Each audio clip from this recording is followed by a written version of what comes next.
غیبت کے محرکات اور اسباب کیا ہیں، غیبت پیدا کیوں ہوتی ہے، سنیے گا۔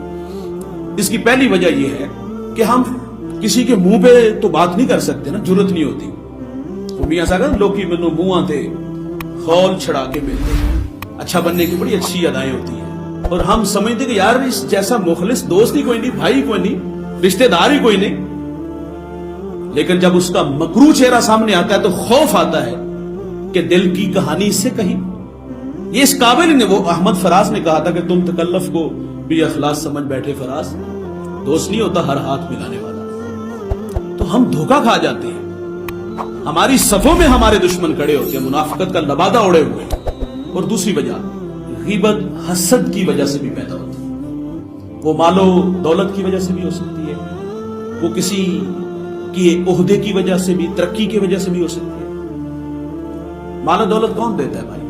اللہ دیتا ہے، اللہ سے مانگو، حسد کر کے کیا ملے گا؟ اور ہمارے استاد ایک بڑی خوبصورت بات فرمائے گا، فرمانے حاسد نہ بنو محسود بنو، کوئی حسد کر لے لیکن تم کسی سے حسد نہ کرو۔ اور غیبت کا ایک سبب یہ بھی ہے احساس کمتری، احساس کمتری کی وجہ سے بھی غیبت کی بیماری میں بندہ مبتلا ہوتا ہے۔ اور ایک اور چیز وہ ہے بدگمانی، بنا سوچے سمجھے ہم ایک دوسرے کے بارے میں بدگمان ہو جاتے ہیں۔ یہاں نماز پڑھ کے کہ باہر جا کے مولوی کی برائی شروع کر، فقہ کا مسئلہ ہے جس کے بارے میں اگر یہ بات بھی آئے نا کہ میرے کپڑے امام کے کپڑوں سے اچھے، اس کے پیچھے نماز نہیں ہوتی۔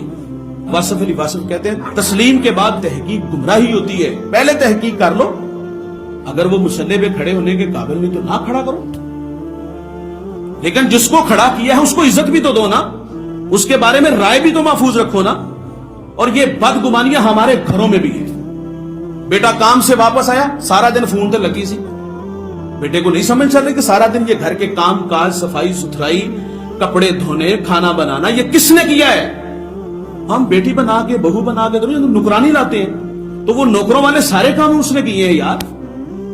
اور اس بدگمانی کی وجہ سے ہمارے گھر اجڑے، گھر ویران ہوئے۔ آج طلاق کی ریشو کیوں زیادہ ہے؟ یہ بدگمانی کی وجہ سے۔ یار اگر وہ فون پہ بات کر رہی تو بھائی سے کر رہی ہوگی، وہ فون پہ بات کر رہی تو اپنی بہن سے کر رہی ہوگی، وہ فون پہ بات کر دل اداس ہو گئے یار اماں سے بات کر رہی ہوگی۔ اپنی رائے تو محفوظ رکھو یار۔ بلا سوچے سمجھے ہم جو ہے وہ بدگمان ہو جاتے ہیں۔ تو یہ وہ ملحق بیماریاں ہیں جو گھر اجاڑ دیتی ہیں، رشتوں میں دیواریں کھڑی کر دیتی ہیں۔ اب غیبت سے ہم بچیں گے کس طرح؟ کلام کم کیا، کم گو ہو جاؤ۔ سادی کہتے کم گو کم خور، کم بولنے والے کم کھانے والے خوش رہتے ہیں۔ میرے نبی نے فرمایا جو چپ رہا وہ نجات پا گیا۔ جب عقل کامل ہوتی ہے تو گفتگو کم ہو جاتی ہے۔ میرے حضرت وہ ایک واقعہ بیان کرتے ہیں کہ بادشاہ کا بیٹا ایک محدث کی صحبت میں بیٹھا، انہوں نے حضور کا یہ فرمان بیان کیا جو چپ رہا وہ نجات پا گیا، اس نے اس پہ عمل کر لیا۔ بادشاہ پریشان ہوا، تفتیش ہوئی کہ پتہ نہیں میرے بیٹے کو کیا ہو گیا، حکماء طباء کو بلایا، کسی نے کچھ کہا، کسی نے کچھ، ایک نے مشورہ دیا کہ اسے شکار کے لیے بھیجو، ہو سکتا ہے کہ دماغ کھلے کوئی بات سامنے آئے۔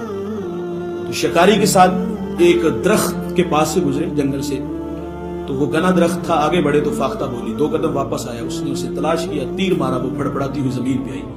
تو بادشاہ کا بیٹا بولا صدقت یا رسول اللہ، آقا آپ نے سچ فرمایا۔ اس نے آ کر رپورٹ دی کہ آج کلام کیا۔ بادشاہ کو سمجھ چلی یہ مرضی سے نہیں بول رہا، کہا اس کو الٹا لٹکاؤ، جلاد کو کہا کوڑے مارو اسے۔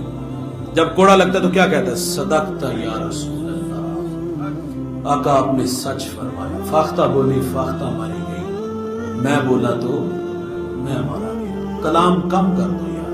اور دوسرا، کوئی کسی کا راز تمہارے پاس ہے تو پردہ ڈال، فرمایا جو کسی کے عیبوں پہ پردہ ڈالے گا اللہ اس کے عیبوں پہ پردہ ڈالے گا۔ کسی کی بیٹی کی بات ہو نا تو چسکے لے لے کے لوگ سنا، تو سنتے بھی لوگ اسی طرح، اس کا فلاں کے ساتھ چکر ہے، بیٹیاں سانجھی ہوتی ہیں۔